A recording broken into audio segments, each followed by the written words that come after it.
Lapkričio 11 diena 2025 metai. Išskrendu dar vienam mėnesiui į Tailandą. Skrydis su persėdimu per Kiniją Šanchajų, todėl pirmasis skrydis Londonas Šanchajus trunka 10 valandų.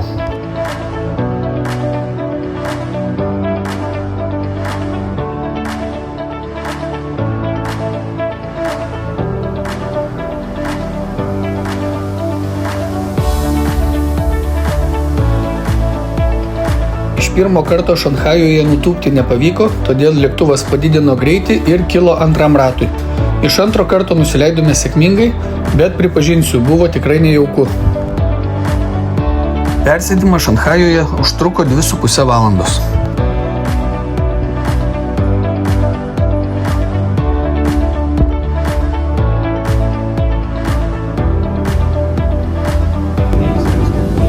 Ir persėdę jau į mažesnį lėktuvą pakilome iš Šanchajaus į Bankoką.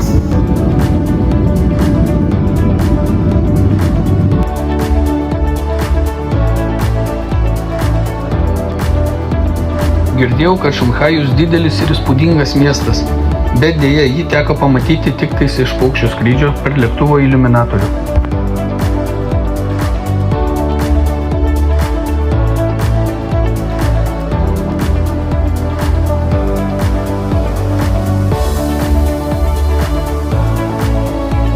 Ir dar po 4 valandų skrydžio nusileidome tarptautinėme Bankoko oro uoste pavadinimu Suvarnabhumi. Išeini iš oro uosto į lauką per duris ir tas kvapas, tas tvankumas Tailando iš karto. Kas buvo, tas supras. Ir taip, aš vėl Tailande. Skubiai spontaniškai nusipirkau kelionę, ilgai negalvojau. Bilietai buvo pigus. Bet ilga kelionė užtat. Gavosi 17 valandų. Kiek čia praėjo, gal pusę metų? Nuo birželio, galima sakyti, ne, birželį išvažiavau. Pradžioj, lapkritį atvažiavau vėl. Toks vaizdas, kad namo grįžau, po atostogų buvau atostogų išvažiavęs, grįžau čia į namus. Grinai toks vaizdas, viskas taip sava. Ypač iki dabar šalta tenais Europoje. Čia karšta, visas šlapias jau. Kol dėjau iki viešbučio. Jau šiais metais tikrai paskutinė kelionė. Niekada dar nebuvo taip, kad per metus važiuočiau 2 kartus į Tailandą. Čia pirmas toks kartas. Tai dabar apsistosiu 7 dienas Patajoje, o visą likusį laiką keliausim, keisim vietas. Patajoje susitikau su draugu iš Uzbekistano, su kuriuo praleidau 3 dienas. Vakare pavaišino nuostabią vakarienę Uzbekų restorane ir taip pat supažindino mane su vienu rusų blogeriu, kuris vėliau iš manęs paėmė interviu. Rytis. Правильно скажи, как Rytis. Rytis. Sekantį rytą už lango mus pasitiko stiprus lietus.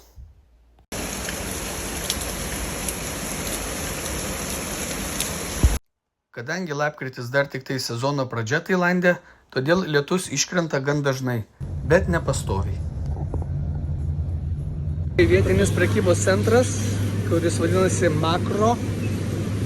Šitas yra, kuriame esame Patajoje, tai yra pats didžiausias ir pasirinkimas labai didelis, kainos iš tikrųjų palyginus mažos, vaisiai nerealūs. Kaip matot, visko yra cielom, yra supjaustyta viskas. Draugui iki išvykimo namo beliko kelios dienos, todėl pasinaudoję blogų orų laiką paskyrėme parduotuvėms bei pirkiniams. Kokosas jau paruoštas gert, su šiauduku, su viskuo.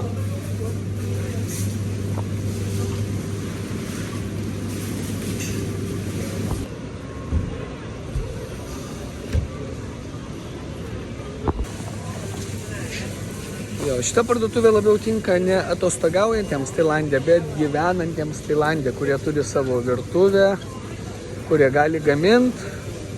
Todėl čia yra pats geriausias variantas. Žuvies skyrius, pažiūrėkit, kiek jūros produktų visokiausių.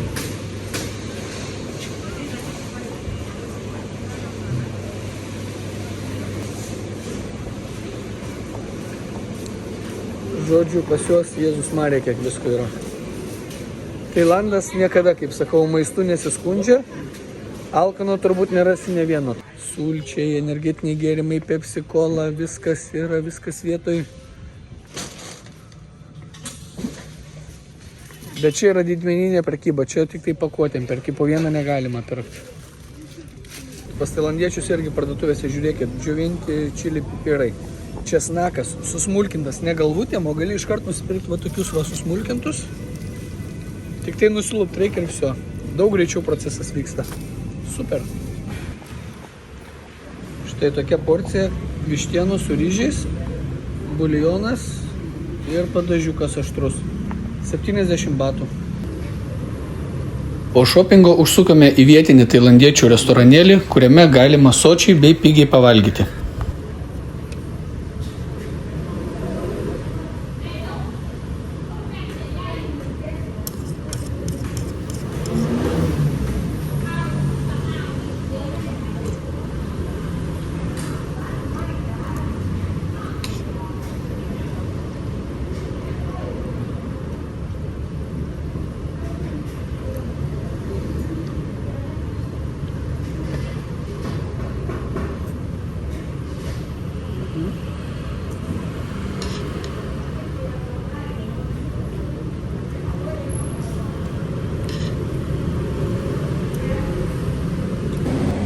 Taigi trečia diena Tailande, Patajoje.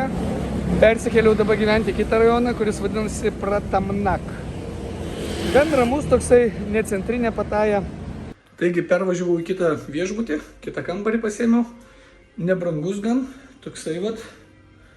Nu čia klasika pas jos, dušas su tualetu kartu be jokio atskirimo. Ja, čia old schoolas, old stylas pas juos toksai vat, televizorius, tokia didžiulė lova, yra seifas ir kadangi turėjau du pasirinkimus, tai kambarys su balkonu į gatvės pusę, kurioje triukšmas, bet yra balkonas, o kitas šitas variantas be balkono į baseino pusę, kuris yra daug ramesnis, nėra triukšmo. Ir aš kadangi nerūkantis, man balkonas tikrai nebūtinas, dėl to pasėmiau ramesnę vietą su vaizdu į baseiną. Ir už šitą kambarį sumokėjau virš 3000 batų, kas yra 100 su biškiuku dolerių už 5 dienas. Štai kaip išnaudoja žmonės vietą po tiltų.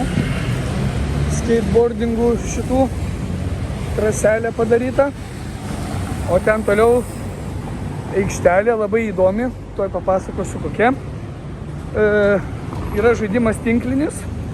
Tai vat labai panašu į tinklinį, tik tais žaidimas vyksta kojomis.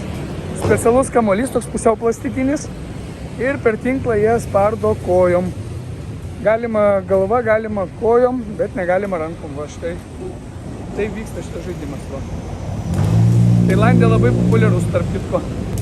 O, servas eina iš kojytės. Bum, bum, bum. Nu, o, vai. Va čia tai geras.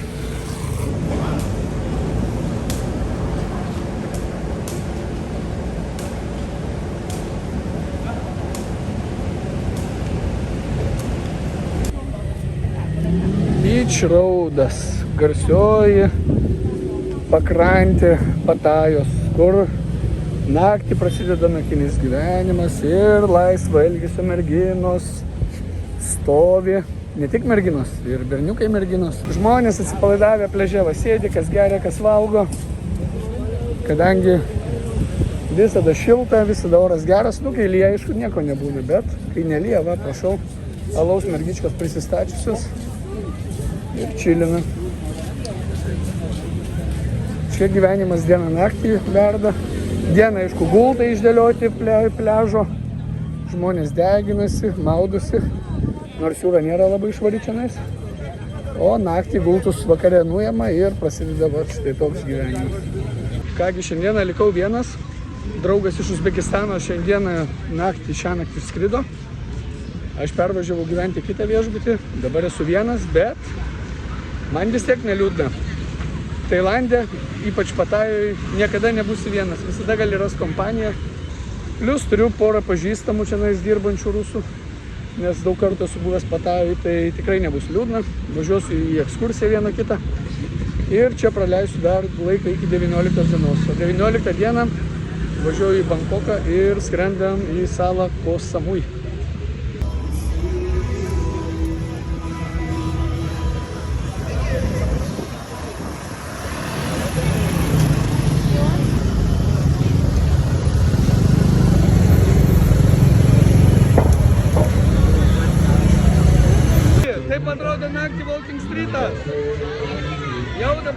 pasikeitęs vaizdas, prieš tai buvau, tai labai buvo ramu.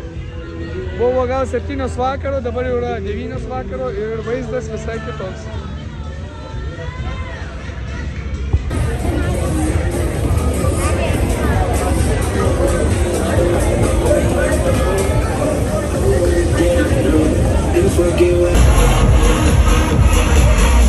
O štai čia yra garsioji Walking Street, pėsčiųjų gatvė, kuri nuo 7 vakaro užsidaro tik tais pėstiesiems. Šioje gatvėje gausu įvairiausių striptizo klubų, barų, restoranų, naktinių klubų. Labai spalvinga ir triukšminga gatvė. Per daug nieko nenustebinsiu dėl to, kad apie šią gatvę esate matę ankstesniuose mano video. Sekančią dieną turėjau dar vieną susitikimą su draugu, kuris yra lietuvis, su kuriuo ilgai nesimatėme ir jisai jau kurį laiką gyvena Tailande.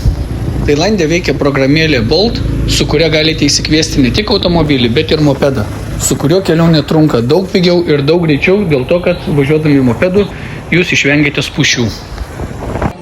Esame korėjiečių restorane. Štai va tokie patiekalai: vištiena apkepta, ryžiukai, pas mane irgi vištiena, bet čia visai kitoks stilius. Skaniai pavakarieniavę, liftu pasikėlėme į 34 aukštą, kuriame randasi restoranas baras su panoraminiu vaizdu ir iš kur atsiveria nuostabus vaizdas į Patają. Išgėrę po porą kokteilių ir pasigrožėję vaizdu, išsiskirstėme. 19 dieną Bankoko oro uoste susitikau su kitais draugais ir visi kartu išskridome į salą pavadinimu Koh Samui.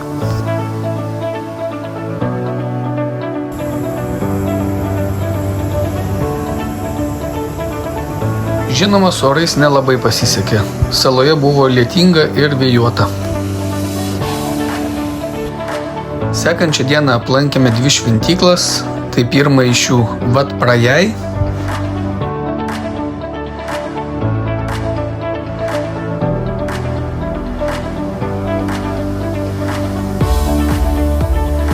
Ir Wat Plailem.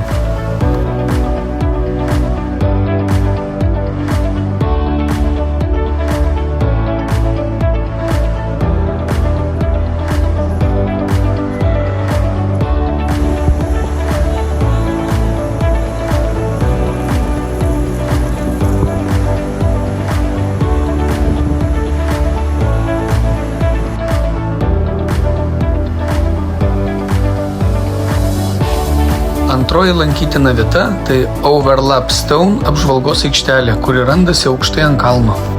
Aikštelę galima pasiekti pėsčiomis arba bekelę specialiu automobiliu, kuris kainuoja papildomai. Viršuje kavinukė su nuostabiu panoraminiu vaizdu, didžiulis akmuo,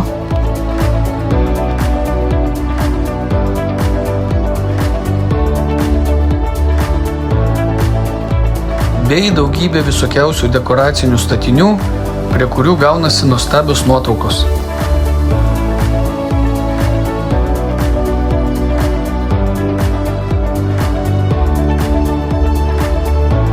Pamiršau paminėti, kad patekimas į šią panoraminę aikštelę yra mokamas, bet kainos nėra didžiulės.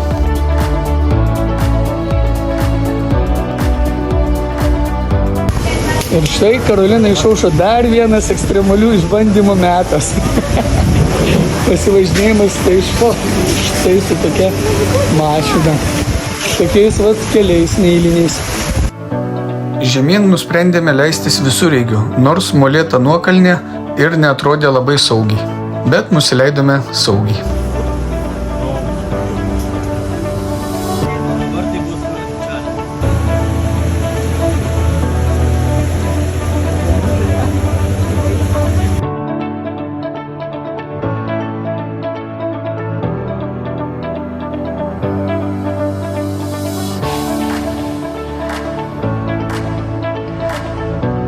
Antroji diena buvo skirta aplankyti kriokliams.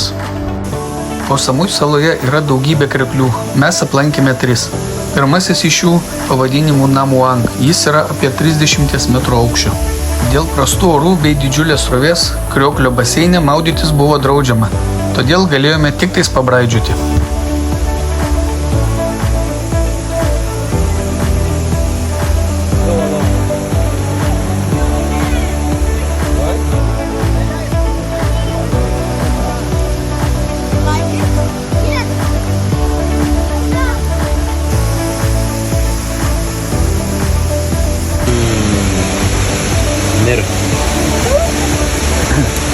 natural coconut water from Thailand.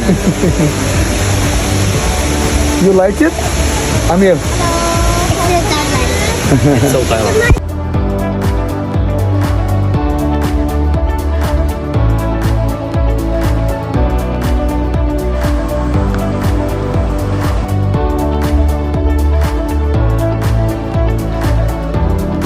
Antrasis krioklys pavadinimu Namuang 2, į kurį reikia kopti ir kopimas reikalauja daug ištvermės ir jėgų, todėl kad kelias nėra paprastas. Kadangi buvome su mažu vaiku, visi kopti negalėjome. Todėl nusprendėme kopti dviese, tai aš ir mano draugas Aleksejus. Vaikis, kuriam 9 metai, bet yra be galo stiprus ir ištvermingas. Nu, готов, Лёшка, к приключениям? Давай. Jungle Boy.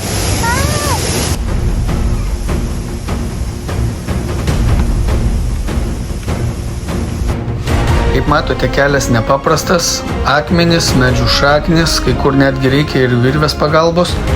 Dėl to, jeigu vyksite čia, tai jokiais būdais neikite su tapkėmis. Dėkite skedus arba specialius maudymosi batus arba, kaip matote, su kroksais, kad neslankiotų koja avalynėje.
На waterfall и посмотрите на это место.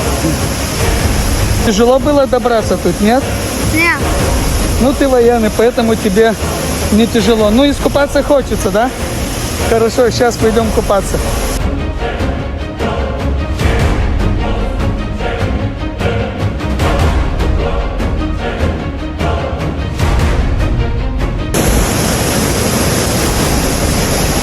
Вот, и теперь медленно в ту сторону. Но держи за веревку, возьми. Ага, вот говорю. Держись, держись. И очень медленно. Подожди. Еще можешь чуть-чуть, но сильно держись. Все.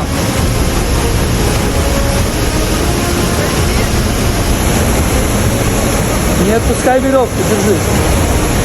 Ну, молодец ты, Алексей. Алексей у нас молодец, военный. Он ничего не боится. Вот.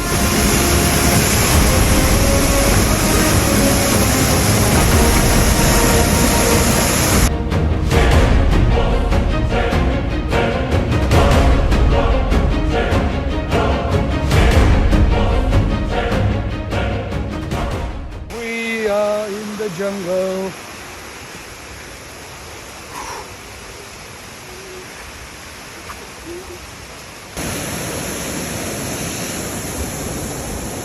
Опа.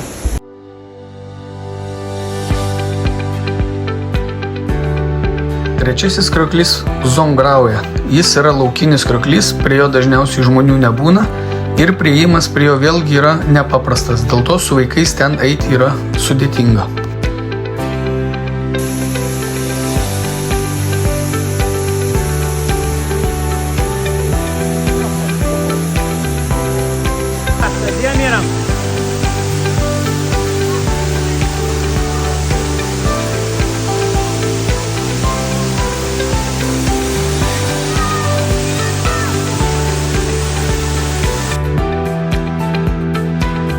Paskutinę dieną nuvažiavome aplankyti dar vienos šventyklos, kuri nėra tokia populiari ir randasi ant didžiulio kalno pietinėje salos dalyje.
Koh Samui yra mano pati mėgstamiausia sala.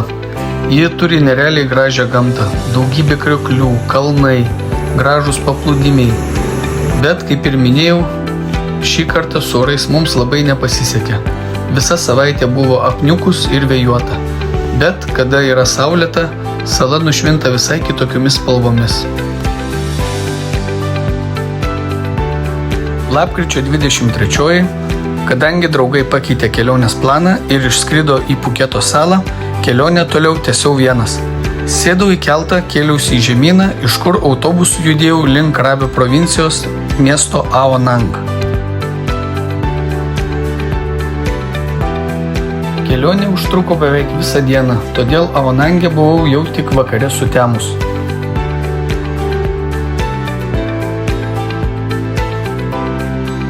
Ir kaipgi atostogos be nuotykių. Nuvykęs į Ao Nangą į savo viešbutį, kurį užsisakiau per gerai žinomą platformą, sužinojau, kad tokio viešbučio 2 metai jau kaip nėra. Teko stovėti ant lauko, kontaktuoti su jais. Žinoma, po kurio laiko pinigus grąžino, bet šis įvykis sukėlė daug nepatogumų ir nervų.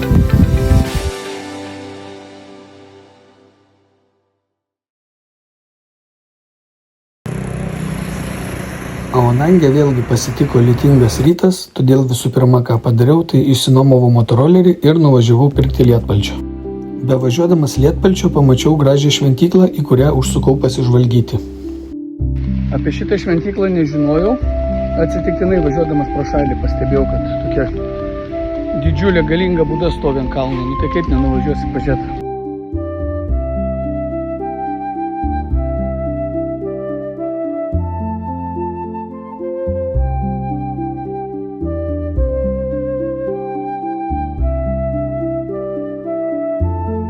Kaip ir visose budistų šventyklose, gausu spalvingų statulų bei statulėlių.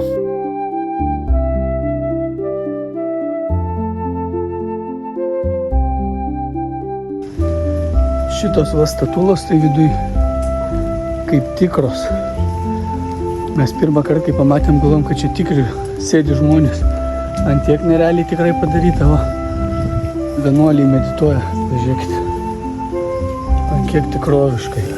Tad net įsigąsti net. O, žiūrėkit. O pačioje viršūnėje didžioji Buda, nuo kurios atsiveria nuostabus vaizdas į kalnus.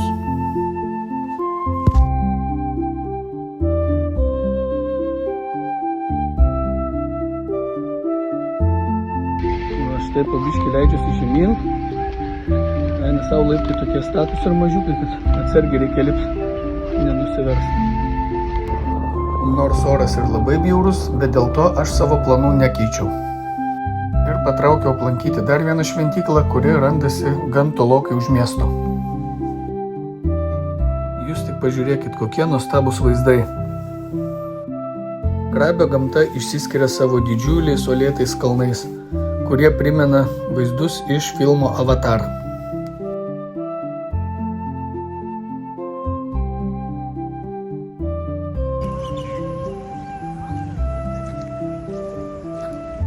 Atvykau į dar vieną šventyklą pavadinimu Wat Tum Sua, dar kitaip vadinasi Tiger Cave, Tigro ola.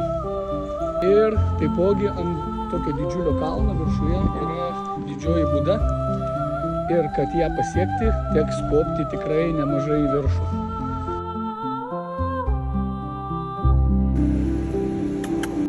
Vertikalus kalno aukštis 300 metrų, o iki pat viršūnės 1260 laiptukų. Nu ką, pradedam?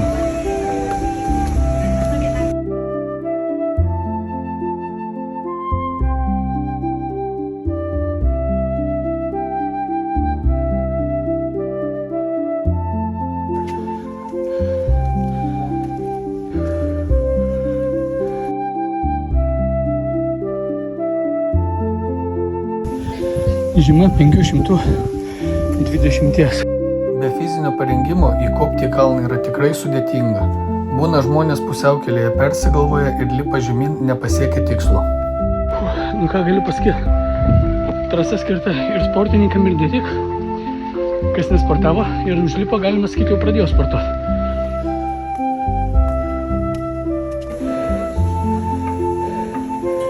Su kiekvienu laipteliu vaizdas vis keičiasi. 1000. Tai kągi, jau nedaug ir beliko.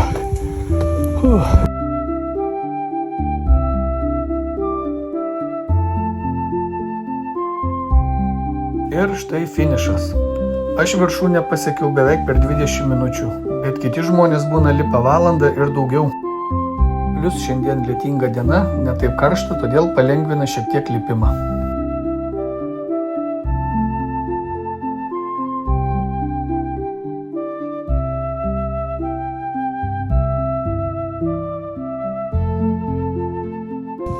Ant kalno daugybė šitų mažų parazitų, prie kurių artintis nerekomenduojama.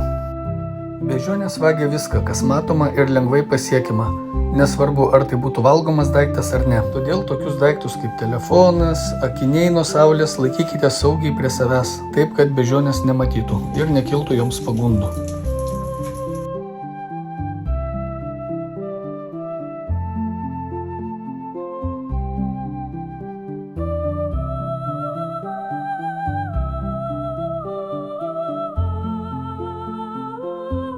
Vaikštant prie Budos, avalynę būtina nusiimti, bet nerekomenduoju palikti. Geriau neškite su savimi, kad nepavogtų beždžionės.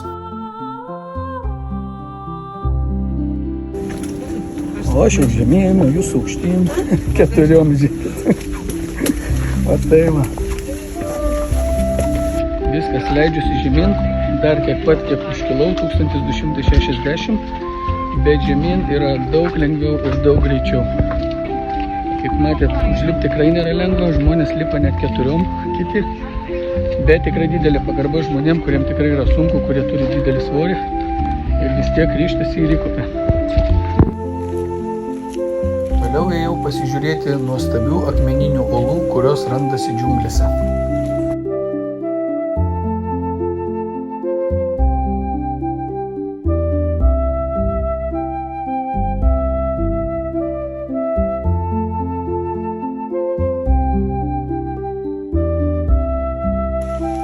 Štai šituose namukuose gyvena vienuoliai. Džiunglėse, po uola, po kalnu.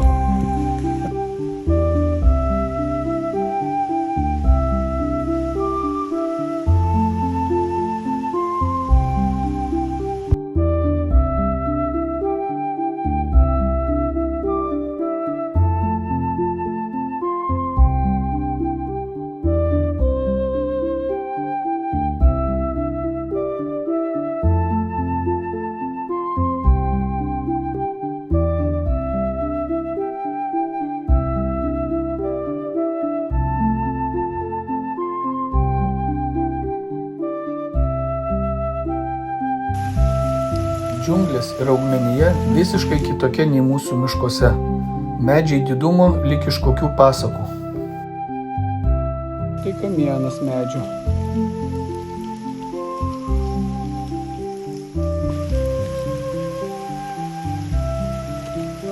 Dėl nesibaigiančio lietaus takeliai moliniai ir labai slidūs. Todėl atitinkamai ir ėjimas yra lėtas ir labai ilgas.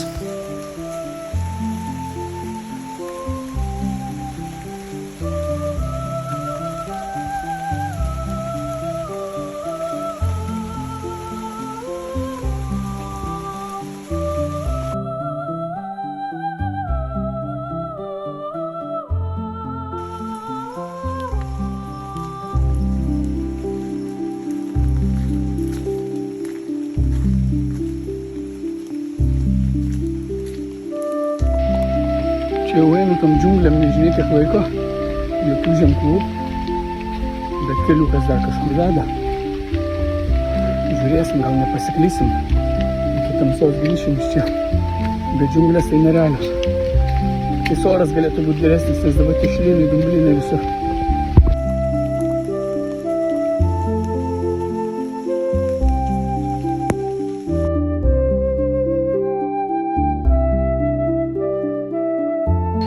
Paklausykit, koks įdomus garsas.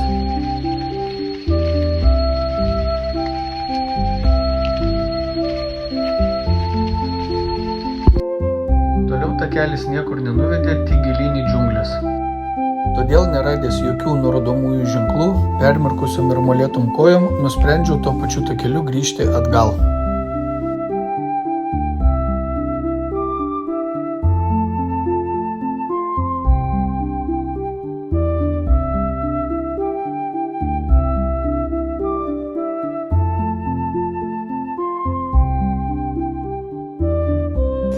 Išėjau į civilizaciją. Va, koks buvo pasivaikščiojimas po džiunglės. Einam, žiūrėsim, gal yra kur nusiplaut batus. Kaip gera išlipti ant asfalto, kur neslidu.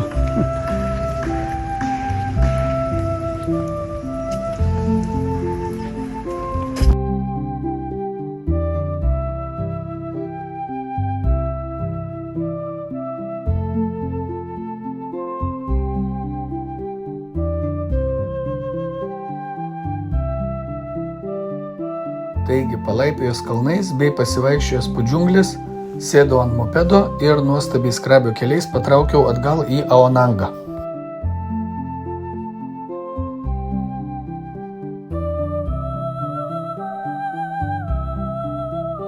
Grįžęs išsimaudžiau, persirengiau ir nuskubėjau į naktinį maisto turgų. Po tokių šiandienos žygių tikrai nusipelniau kažką skaniai suvalgyti.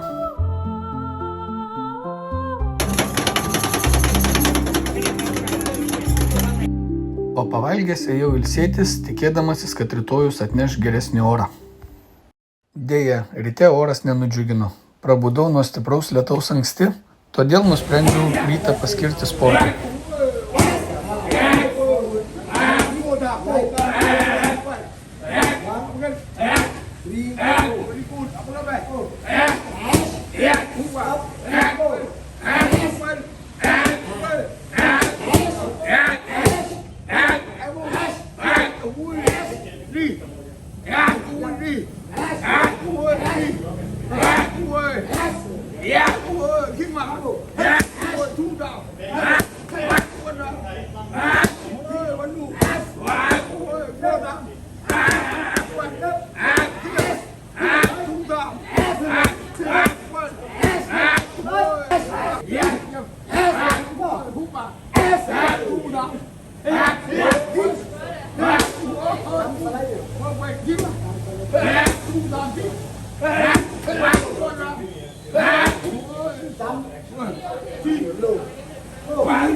Hãy subscribe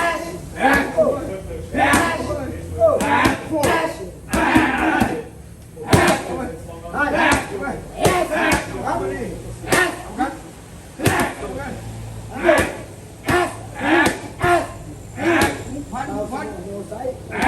Ghiền Mì Gõ để không bỏ lỡ những video hấp dẫn.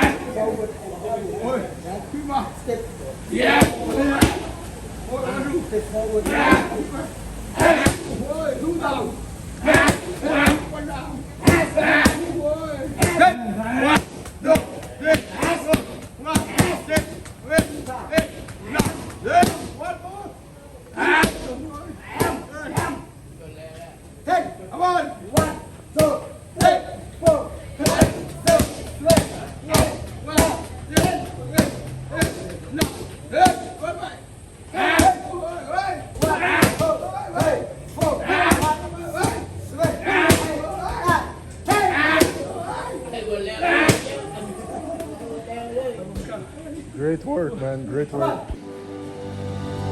Pasportavęs bei papusryčiavęs toliau tęsiau savo keliones. Ir šiandienos tikslas aplankyti gražiausius Aonango paplūdimius. Pirmasis jų Tonsai Beach, kuris yra apsuptas kalnų ir iki jo neveda jokie keliai. Todėl čia patekti galima tik tais vandens transportu arba pėsčiųjų takeliu. Tai toksai įdomus takelis, kuris eina palei kalną, palei olas ir palei jūrą, pavadinimu Monkey Trail. Tai turbūt čia kaip išverstume, gautųsi beždžionių takas. Nemažai turistų, sunku prasilenkti, nes takelis siauras ir slidus, nes vėlgi dumblas visur. Todėl reikia būti itin atsargiam, kad neatsisėsti tišlyną.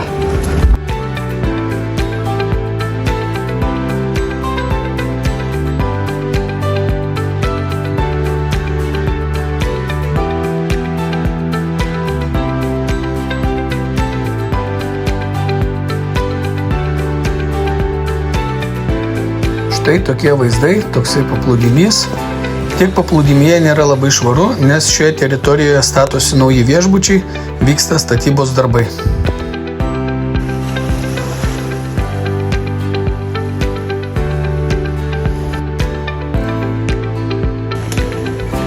Pasirodė turistai su maistu, pasirodė ir beždžionės. Vot ir montukų padavė. Jau, čia atėjo neršt maisto ieškoti, čia duodasi.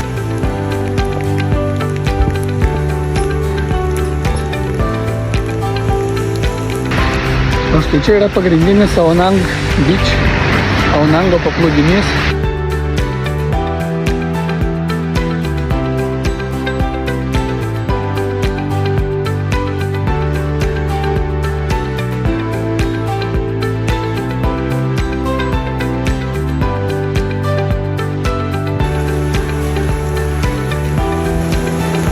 Lietus dar labiau įsismarkavo, bet aš savo planų nekeičiau ir toliau kėliausi į dar vieną labai populiarų paplūdimį pavadinimu Railay Beach, kuris taipogi yra pasiekiamas tik tais vandeniu ir bilietas pirmyn atgal nuplaukti kainuoja 200 batų.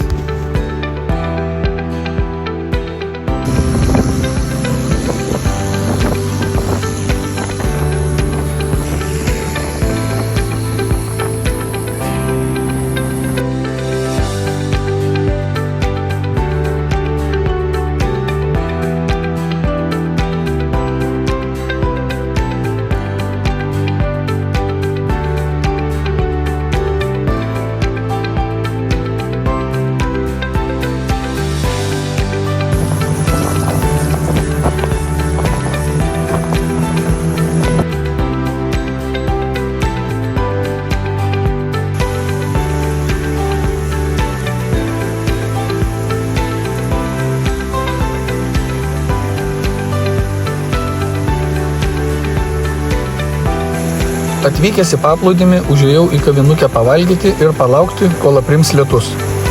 Kadangi ši vieta atskirta nuo pagrindinio miesto, dėl to kainos čia yra kur kas didesnės. Atplaukėm į tikrą škvalą, jau toks škvalas nerealus.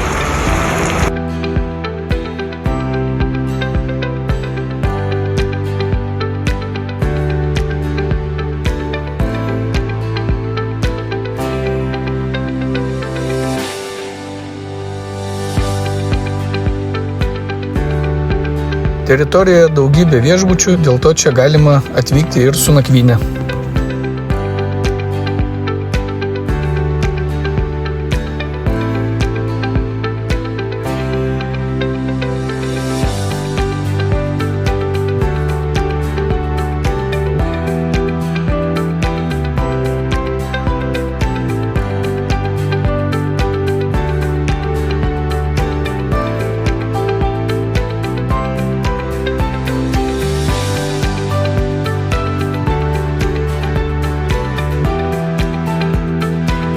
Dar vienas paplūdimys pavadinimu Pranang Beach, kuris yra apsuptas didingų uolėtų kalnų.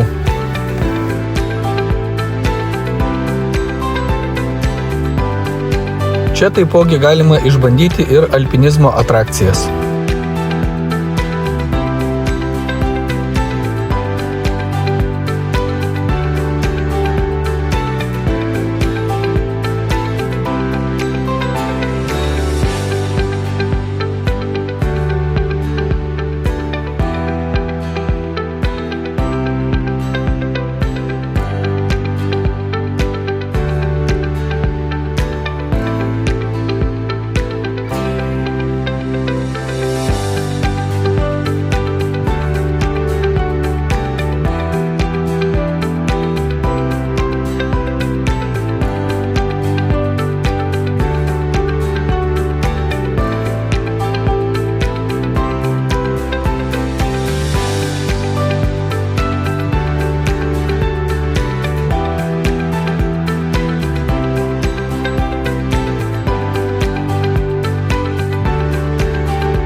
bet saulė per šias dienas taip ir nepasirodė. Visas dienas pralijo. O taip norėjosi pasimėgauti saulę ir išsimaudyti jūroje.